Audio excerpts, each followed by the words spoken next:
You ask Tiger to solve. This deals with linear equations with one unknown. The final result is d equals 5.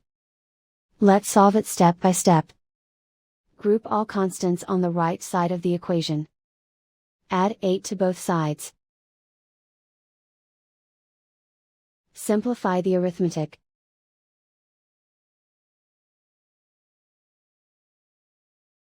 Isolate the d. Divide both sides by 3. Simplify the fraction.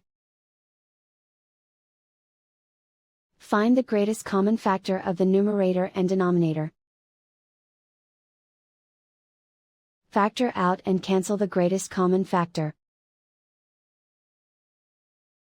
And so the final result is d equals 5.